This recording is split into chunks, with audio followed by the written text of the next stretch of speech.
Hi, I'm Adam. Welcome back. This is my ongoing video series, finding my next tabletop role-playing game. The core idea of what I'm doing is I'm looking at various games because I have fallen out of love with previous games that I've played in the past, and now I'm looking for something to replace them, sort of my default game system. And in each video, I look at a new game. Today, I am looking at the Cypher system. This was a recommendation by someone I know. I have 7 criteria I'm looking at when I evaluate a game. You'll have to go back and look at other videos for the list. I just don't have enough time. As you may have guessed, Cypher is a game system, not just one game. It can support a variety of games, including fantasy, sci-fi, fairy tale, paranormal, modern, superhero, etc. The core mechanic is that you roll a d20 against a difficulty scale between 1 and 10. The target number is 3 times the difficulty. So if the difficulty is 1, then the target number is 3. If the difficulty is 10, the target number is 30. At first I was like, why do you have to multiply it by 3? Why can't you just make it a scale of 1 to 30? And it's because you can ease the difficulty or hinder the difficulty. Easing the difficulty brings that target number down by 1. Hinder that difficulty brings it up by 1. And I guess it can be more than that, but generally it's 1 per thing. That might be an ability your character has. It might be a favorable or disfavorable condition in your environment, something like that. One thing I really like is that the players roll for attack as normal, but then when an antagonist tries to attack them, the GM doesn't roll. The players roll again, this time to defend. And the target number in combat is pretty easy to determine. If you have an opponent whose difficulty is 2, then it's just 2, right? You multiply it by 3, so I guess it'd be 6, but it's still that simple. That's all you need to do to hit that. There are weapons, but because this is a game that's trying to fit every single genre you can think of, the weapons are very loosely defined in terms of damage. It's just, if it's a light weapon, it's this much damage. If it's a medium weapon, it's a little bit more. If it's a heavy weapon, it's a little bit more.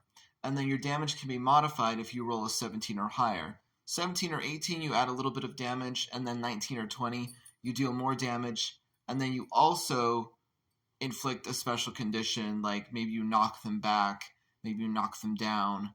That could vary wildly depending on what kind of... if you're playing a superhero game, that would be very different than if you were playing a fantasy game.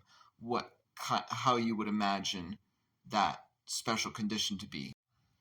I realized a little bit late into reading up these rules that this is actually closely related to No Thank You Evil, which is also by Monte Cook Games. In that game, you choose a noun, a verb, and an adjective to describe your character. Well, it's the same here, except they call them descriptor, type, and focus. So you might say, I'm an uncanny superhero who can fly. Or you might say, I'm a brawny tactician who can drink anyone under the table. And then each character has 3 pools, your might, speed, and intellect. When you take damage, you decrease a corresponding pool, whatever makes the most sense. And then when you overcome challenges like combat, you gain experience points, which is a little bit more like currency in this game, which then you can use to buy abilities and improvements. Initiative is actually a speed roll. If you score higher than your opponent's difficulty, that means you go before it. If your comrades in arms aren't so lucky, they would go after it. And then the name of the game is Cypher. And a cipher is actually an element in the game. It's kind of these discoverable, one-time, powerful effects, right? Like it might be an artifact if you're playing a fantasy game, or it might be kryptonite if you're in a superhero setting. But it's a one and done, right? So you use it, and then it's over. But your GM should be putting a lot of those in the game. They're kind of exciting things to discover. Your armor lowers the damage taken. So if you have, let's say you're wearing leather armor, you might lower the damage you take by 1 or 2 points each time. it doesn't make you harder to hit, if that makes sense. It just lowers the amount of damage you take. I think I'm going to eventually buy this one. It's one of the most exciting ones I've seen recently. The other two that I'm really excited about are not out yet. So this is kind of the one so far that I'm most interested in, the Cypher system.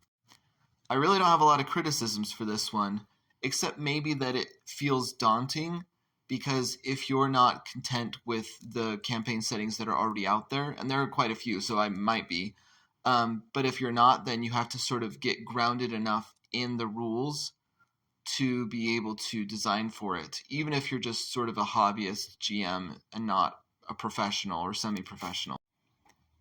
As I said before, I was only able to get the free PDF, which actually skips around a ton. Like, this is page 335, but it's actually only page 30 in this preview. And this is one of my just minor criticisms. It would be a major criticism if the campaign setting was intrinsic to the game, but since this is only the foundation upon which you can build, it's not so bad. But here's the goblin. Goblins are wicked, grasping, and perversely resourceful. Usually no larger than children, they can seem like pesky rabble, but that illusion hides something altogether more cunning. Tribe members work together to accomplish their goals of murder, kidnapping, and theft. Yuck. I mean, that's bioessentialism, right? There is no reason why, this creature's not being mind controlled. They're not they shouldn't be intrinsically evil. I assume they're sentient. I assume they're capable of choice.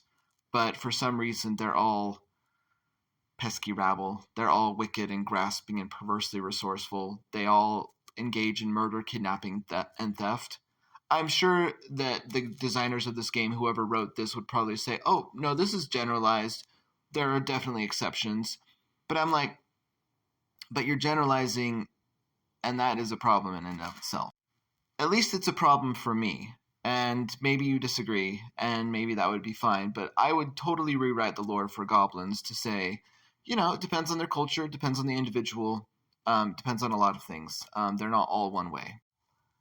But I can kind of overlook this just because this wouldn't be necessarily the setting, right? This is kind of the guidebook upon which you can build whatever you want.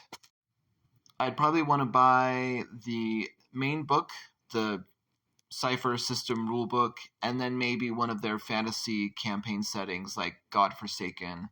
Or I'm actually kind of intrigued by We Are All Mad Here, which is kind of analogous to an Alice in Wonderland style setting, but with a lot of other fairy tales thrown in too. So yeah, I'm not dismissing this out of hand. I'm very interested in it, and I want to read more. And I will probably end up splurging on the core rulebook and perhaps one of the campaign settings. It's kind of alongside Daggerheart and MCDM's new system, but those are not out yet, so this comes to the top of the list. It might be my next favorite TTRPG. I'm excited. We'll see.